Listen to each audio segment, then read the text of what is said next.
Hello, good morning, good afternoon, happy tomorrow, I guess, if you're on the other side of the world. I don't even know.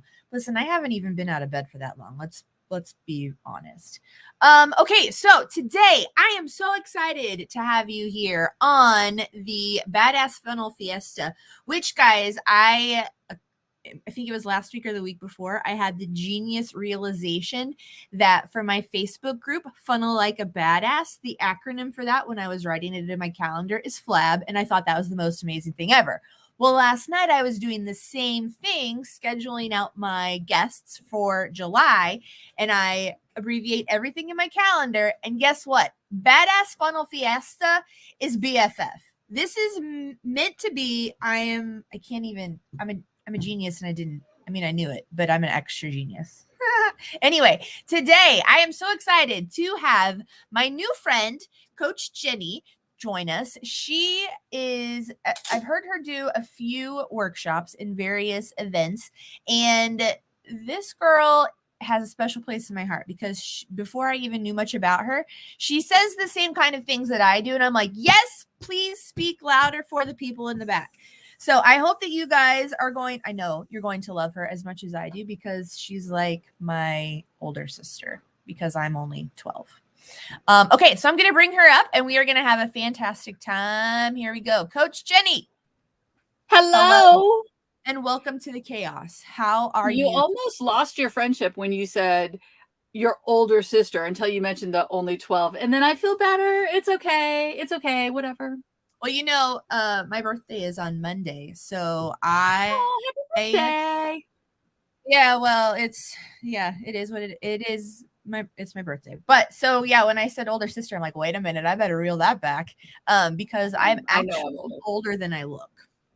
But I wanted to have you on here today, and we kind of talked about this a moment ago or yesterday. Yes. I absolutely love what you teach and how you coach on people, taking up space. Oh man, do I love that. But also in the world of funnels and creating systems for somebody to offer their new product or service. It's not so hard to figure out what the thing that they want to offer is. But then when they realize, oh, there's so much to do to put that out into the world, people become overwhelmed. And so I know that you have some tips and tricks that you want to share, and I cannot wait to dive into this topic with you today. Yes, thank you so much, J-Can. I really, I made jokes when I came on here, but I really am thrilled to be here and super excited. Thank you for everybody saying hi to Coach Jennie. I appreciate that too. So let's get into it. Tell me, where do you want to start? Okay, so as I mentioned a few minutes ago, I was in one of your workshops. It's been a couple weeks now, and you specifically were coaching and teaching on building the plane while you did the thing. I don't think those were the words, but I would absolutely love to dive into that topic and give some people some ideas on how to get out of their own way this weekend. It's a big weekend, right? Some people will be working, some people will not. So let's talk about that. Absolutely. So the phrase is build the plane while you're flying it. Oh, that's and I want to be clear. I did not coin this phrase. I don't know who coined this phrase. If you Google it, you can't figure it out, though I'm sure there's 27 people who have decided that they coined the phrase. But I love this concept. And I love this concept in like a Venn diagram of what I do and what you do, J-Can, because when you are following her, you are learning all about funnels and building a funnel that is fabulous. And by the way, you're killing it with these acronyms. I love it. LAB, BFF. That's fabulous. Accidental genius. Accidental. I love accidental genius. Big fan. Yeah. Anyway, I digress. Building the plane while flying it is about getting started with just a little bit of something and getting that into the air. So here is the whole idea of this silly little metaphor. I'm a life coach, so I have to use metaphors or they take away my toaster oven. So this metaphor of building the plane while flying it means we're going to put stuff out into the world and perfect it as we go. We're not going to hang out in the bat cave. Y'all know the bat cave, where you're like, I am working on my funnel. I'm working on this fabulous 27-step funnel. I'm going to make sure that every email shines like the top of the Chrysler building, and I have every single thing perfect. And there's God forbid, a typo anywhere to be found. I have everything on lock before I even let my best friend test it. JKN, I'm guessing you have clients all the freaking time who have really genius things that they want to put out into the world. And they come to you because they want to build a funnel so that their businesses grow and thrive. But somewhere that gets lost in translation because they feel like they have to create the space shuttle before liftoff instead of just getting a plane up in the air. Does that speak to you? Absolutely. And the other thing, and I get this a lot.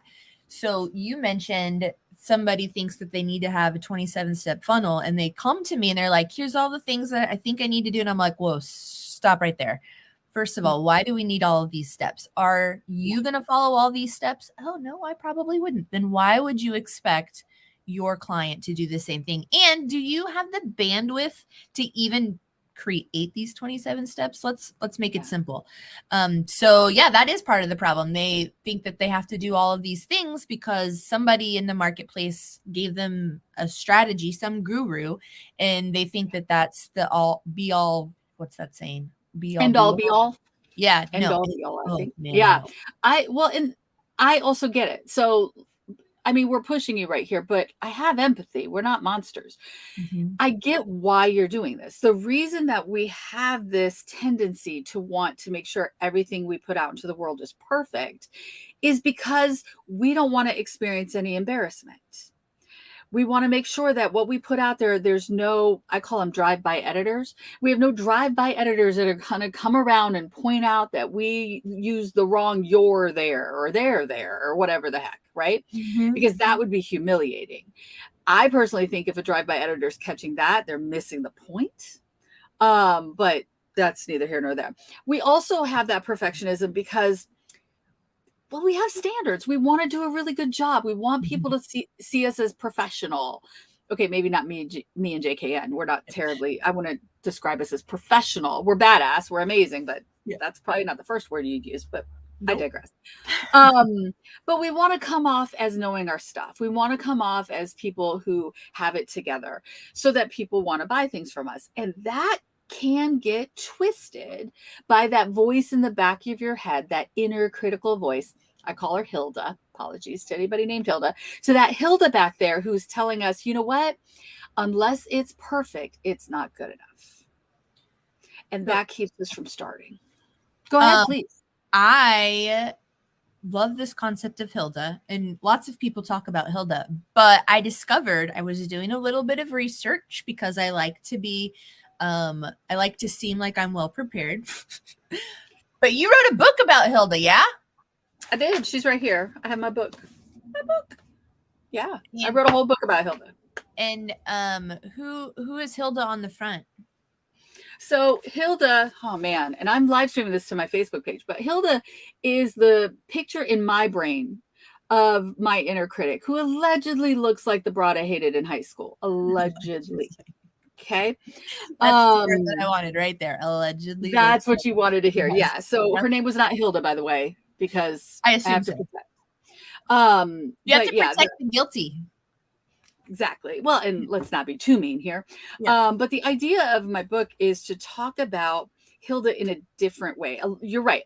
Every coach talks about the inner critic. A lot of them name their inner critic, but most of them are teaching you to silence your inner critic or ignore her, which I think is the worst possible advice in the world. It's actually gaslighting people. So I don't want us to ignore our inner critic. I want us to tune into her, because once we understand Hilda, we can undermine Hilda.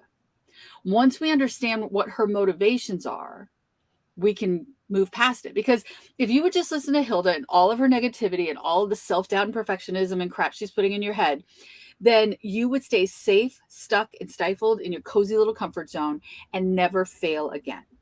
You'll never have a funnel that just blows up. You'll never have a tech headache. You'll never have somebody say, I never got that email. That'll never happen to you. I mean, nobody will ever get the emails at all. You'll never succeed either, but Hilda's fine with that, because then you can't embarrass yourself. You can't make a mistake. You can't have a drive-by editor make fun of you. But unfortunately, you also can't grow. You can't win. You can't succeed.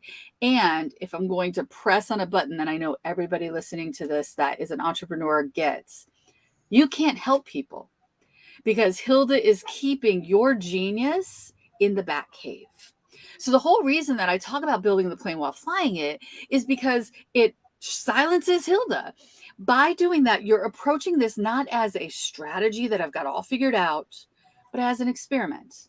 I'm going to put something out there and see how it goes. So JKN, I'm curious, like what would be a good experiment for somebody who is building their first funnel to just get something out there so they can more quickly start helping people? Oh, that's a genius. Actually, I love that question. So actually, let's take half a step back. I am a recovering perfectionist. I was the person who was petrified of making mistakes. When I first got into email marketing for my travel company, I kid you not, I sent an email, the link, there was a typo or something in the link. And so people sent in support tickets. Hey, this link isn't working. I didn't sleep for 3 days, knowing that I made that typo and thinking that everybody thought that I was dumb. Nobody knew that I could do things. I don't worry about that anymore. Typos, especially in emails, and I talk about this all the time. I find them gold nuggets. That's an opportunity to reach back out to people. Somebody is now engaging with you. You have the opportunity to have a conversation. Sometimes I admit will make typos on purpose just to see who's paying attention. I don't do it very often because I've told this secret out loud. But so I'm now notorious for taking super messy, like way more messy action than I probably should be taking and putting stuff out into the world that probably doesn't work. And that's my experiment. And one of the easiest things that I have found that you can do if you are promoting, let's say, a live event, or you want people to do a one-on-one type of offer with you, just create a calendar link and let people that you can attach a payment to. You can Stripe, whatever you use. And then you don't need a landing page. You don't need any fancy emails either, because your calendar, if you have it set up right, will send the confirmation emails to tell them and remind them that they booked with you. So that is my favorite thing to teach people that are brand new out of the gate trying to figure out this funnel sequence, because it literally would take you like an hour to set up, if that. I love that. Well, I want to share a story because, I'm here poking at people, and I've been doing this a long time because I'm your big sister and all. I've been doing this a long time, and I know that people are like, yeah, on the perfectionism thing. I know I'm a recovering perfectionist. I need to work on that and all that. But I would like to make a business case for why it's not just a good idea to build the plane while flying it so you start, but it actually might be a better thing to do than wait till it's perfect for your business. So when 3 years ago, 3.5 years ago, so pre-pandemic, as you can imagine, I decided I was going to host an event. I was ready to host an event, but I didn't have a name for the event yet. Right. And I didn't know what I wanted the name of the event would be, but I had picked the dates and I wanted people to start signing up, but I couldn't. I mean, you can't sign people up for a thing that doesn't have a name yet. And I said, but why not? So I said, okay, this is not going to be the name of this thing, but we're going to have HildaCon. Okay. That's a stupid name, but we're going to pretend that there's going to be something called HildaCon. And as soon as I have a name, I'll let you know what the name is. But here's my vision for HildaCon, and here's what I'm hoping it'll be. And I sold tickets to HildaCon before it got renamed as No Matter What. And that was really profound because I was saying, okay, be part of this. Now, here's why this is a business case. One, I made money before I had it figured out. But two, don't you know that brought people along? There were people throwing out ideas. People were getting engaged in the idea of saying, well, like you just did, HildaCon's kind of a cool name. I'm like, no, we're not doing HildaCon. And then people also were like, what if we called it this? What if we called it that? And so the people who came to the very first event of No Matter What I call them the original change makers. They are the ones that the OCs who were there for the very beginning, and they feel soul stitched to the event and to my success and to their success. Because I didn't wait till I had it all figured out. They felt like they had a voice in it. So if you're new at this, and you're saying, I'm going to just, put the calendar up, or just a video with a button of get on a wait list and I'll email you when I have it together. What you're doing is you're inviting people to be part of your story. Who doesn't want to be part of your early steps so they can be part of those, OGs of your business? Yeah, that's actually a fantastic point as well, because one of the things that I am constantly talking about is creating super fans in your business. You don't need to sell 1,000 things to 1,000 people if you have a small chunk of people that are your super fans that eat up everything that you say and they buy everything that you put out. And if you're creating an atmosphere where you're inviting them into your ecosystem to help you figure out how to perfect your new thing, that gives them ownership in that as well, and it levels up their level of super fanism. That's not a word, but we're gonna say Super it. fandom, sure. I like it for super fandism. I'm digging it. Yeah, it's so true. And then guess what happens the next time you have something new? You can reach out to those super fans and say, hey, I'm building something new. And they want to be involved. Who doesn't want to be the first one? In fact, my clients who are the first ones to sign up for that membership, or the first ones to sign up for this, hold those bragging rights forever, right? Like they're like, I was the first one to get one of your workbooks. And like, if you deserve to have raving fans like that. And you only create that if you let them in. But far too often, we just see all these folks spending so much time trying to make their marketing perfect that they're also forgetting to make sure that the solution behind the paywall is stellar. So if you're going to put some of your perfectionism somewhere, we need to put at least a little bit of it on making sure that you deliver after you get the cha-ching. Christian is making me laugh in the comments. Christian and I are like little kids, and we send each other inappropriate messages all the time. Nice. And yesterday we were talking about Uranus in retrograde. And so now today she's laughing at duty. Anyway, that's a whole nother thing. You've seen the comments in the thing. You'll either laugh or you won't, friends. It's the way that it is. But Christian is also one of my super fans, and I'm pretty sure she's becoming one of your super fans as well. I love that. Thank you. Yeah. Thank you, Christian. Okay, so tell me more about not HildaCon, but I will never think of it as anything else. Are you still doing that event? Yeah. So No Matter What is a one-day virtual event. Hey, Tiffany. One-day virtual event. I just had the last one on Friday, actually. It is a epic, amazing coaching intensive with yours truly and my wife, Meredith, where we work with up to 16 people. And we give them what I call my signature cathartic shoves. So we're figuring out your 90-day plan based on all of our methods. The next one won't be till September, but it is called No Matter What. So follow me if you want to find out more. Oh, I thought, I know that I saw posts about this because I saw like you finished number 10, right? Or was it number 11? Yes, it was number 10. It was the 10th one. I actually thought that it was a podcast. And I was wondering why you weren't doing another one until September, but now I understand.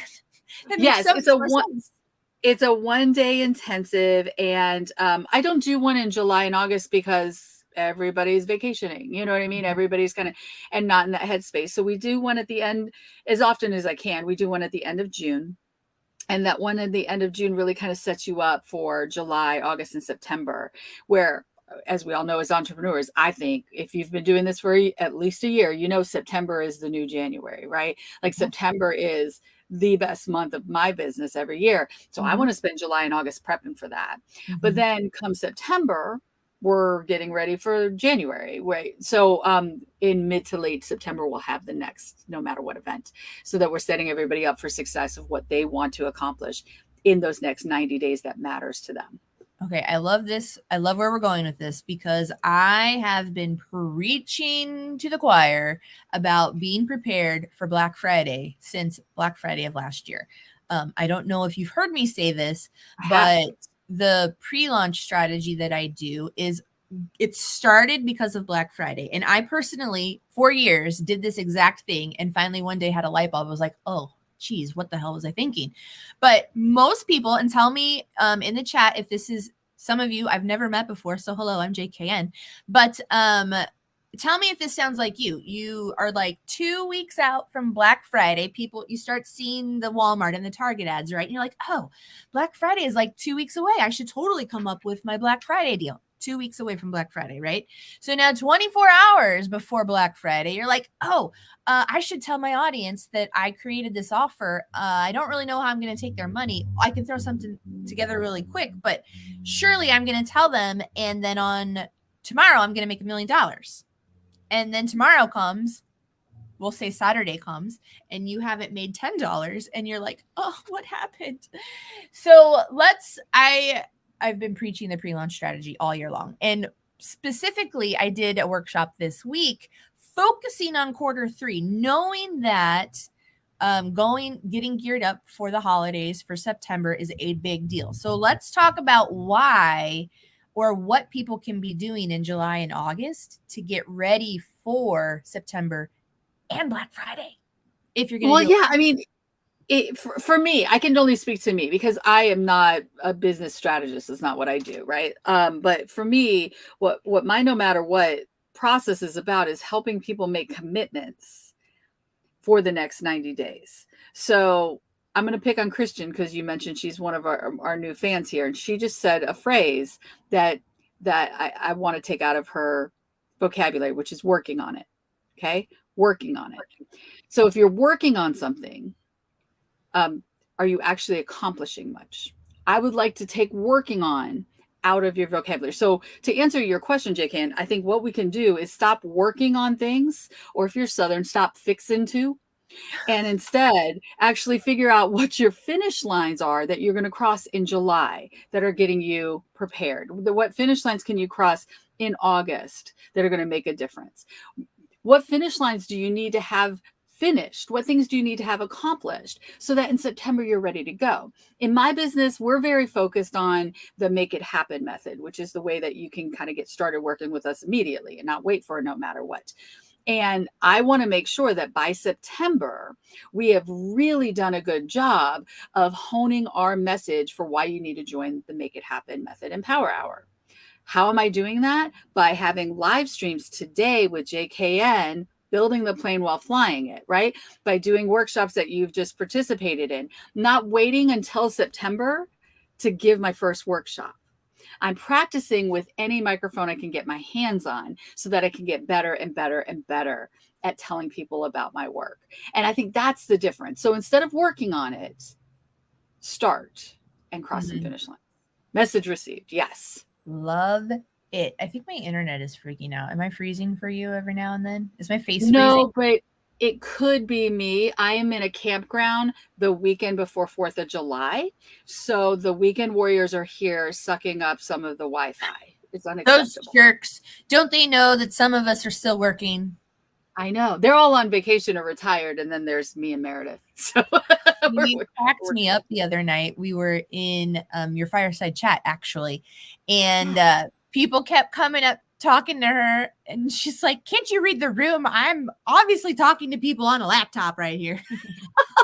Yeah, that was crazy. Like people, they see you talking to a laptop and they think you're just playing a video game or something, but yeah, we're working. Oh yeah, and that makes sense because when I play a video game on the laptop, I do yell and speak to the other players. So okay, that makes sense. Yeah. Okay, I totally got distracted, and I wanted to ask you something, but I don't remember what it was. Gosh darn it. Okay, so take your time. Have some coffee. I haven't had coffee yet, actually. My kid is making me some. We'll see how that works out. Okay, so we've talked about Hilda. We've talked about the Make It Happen method, building the plane, flying the plane while you're building it.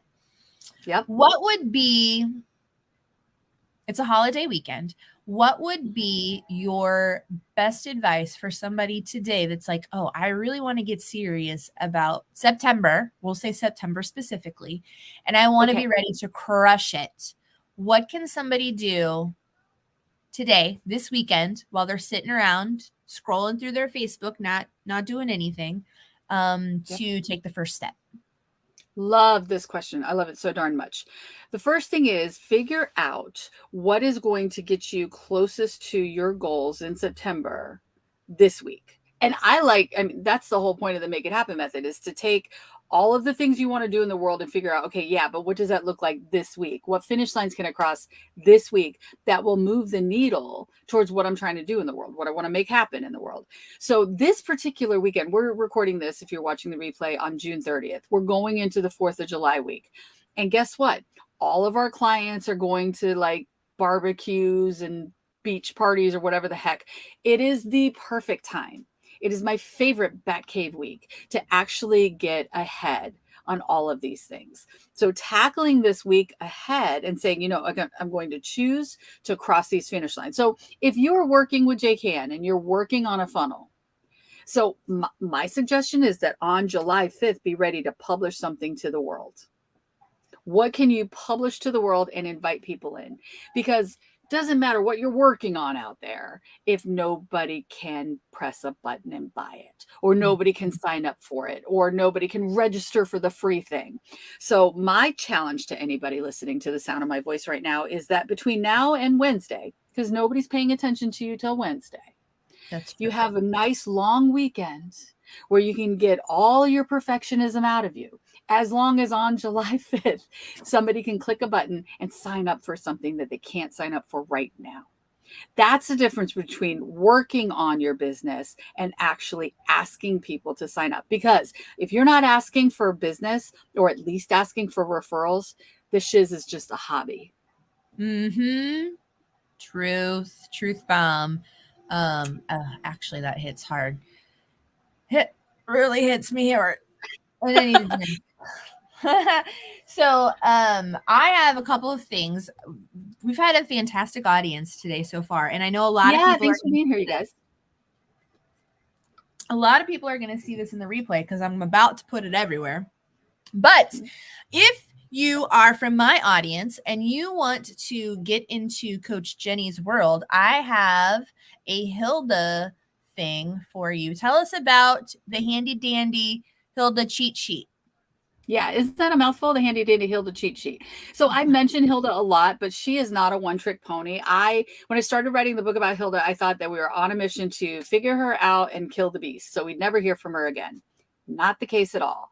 In fact, I found that most people who don't ever hear from their Hilda are kind of narcissist and not fun to be around anyway. The people who hear about Hilda are those of us who are doing things that matter. I want to make sure everybody heard that. If you're hearing from your inner critic as she's being noisy and mean, it's not because there's something wrong with you. It's because you're doing something that matters to you. And the handy dandy Hilda cheat sheet is a way to kind of get a sense of what you learn about my book. And the 4 different Hildas. I can't, I shouldn't, I don't know, and I don't wanna. And the 4 different variations of how this broad shows up. So I put this together. This is ironic. I put this little form together this morning because JKN says, hey, do you have a link for me? So I got that link ready for her this morning. So that is ready to go. That's different than the one from earlier in the week? It's the same exact link that you had earlier this week, but that was just a download button. This one actually has a form, so I can get your email address and send you more emails, since I won't be able to follow up with you because we're doing this via live stream. Okay. So yeah, that's an example of building the plane while flying it. Yeah, love it. I do that a lot. Somebody will ask me for something, and I'm like, yes, please hold. And I go and I look it up real quick. Checking. Exactly. Totally. Oh shoot, what was I going to ask you? There was something else about Hilda. And then also I should have done this. Where can we find your book? Where can we find the Hilda book? Yes. If you go to my website and you scroll down to the bottom, you'll see the word books, but you can also just go to Amazon. My book is available print, ebook, and Audible. And yes, I will read my book to you on Audible. So if you have Audible credits that are just sitting there mocking you because you're hoarding them for some reason, I do this too. Like, why do we hoard our Audible credits? Go look for Hilda. Just look for Hilda and Coach Jennie with an IE and you'll find it there.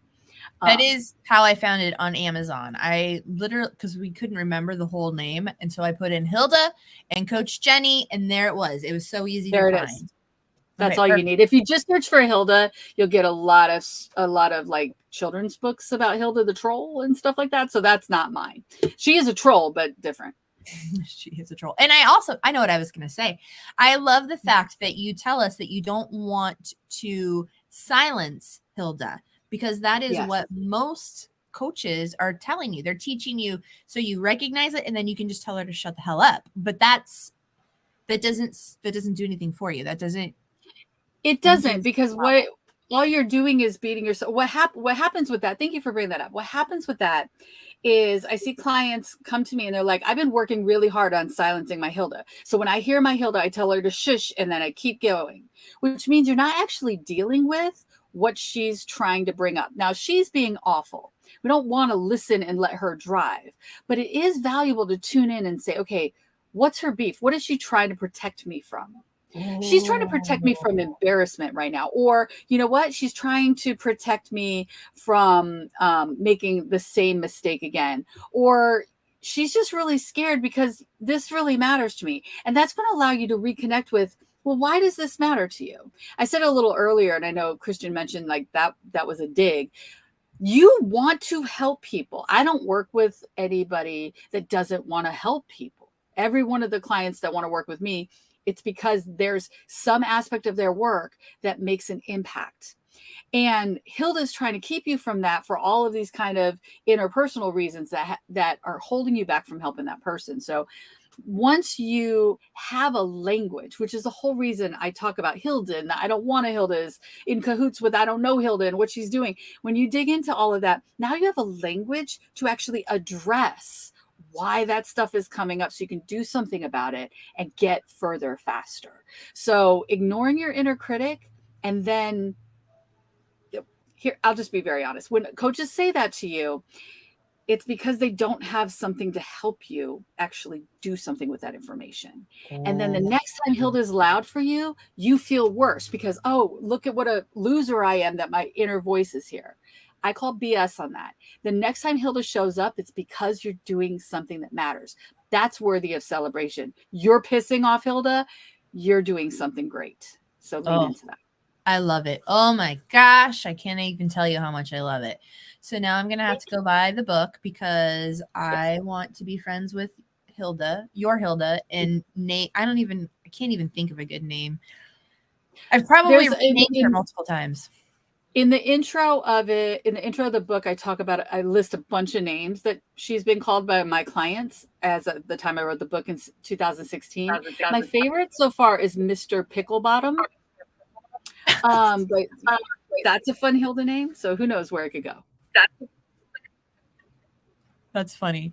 And my internet is freaking out again. So hopefully you can still hear me and my face matches my words. But for those of you who maybe are part of Coach Jennie's world and you'd love to learn some more about funneling like a badass, I actually have a Facebook group that I would love to invite you to because we talk about all of these things, all of the ideas that you're trying to take from idea to impact, all of the strategies to make those as simple for you and make sure that they're authentic to you and your audience, not just because you heard it from somebody else. But that link is also scrolling across the bottom, and I'll put it in the chat when I repost it too. But all right, this has been so much fun. Thank you so much for being here, Coach Jennie. And what would be your final thought for the people watching the replay? I promise I know how to It's Friday afternoon. Can you tell we're done? My final thought for everybody is that there's something that you want to make happen that matters to you. And it might feel like it doesn't matter to anybody else on the planet. I promise you that's not true. But if you are keeping it on your desk or on your desktop and nobody else can see it, you cannot be making the impact you want to make. I know it's scary.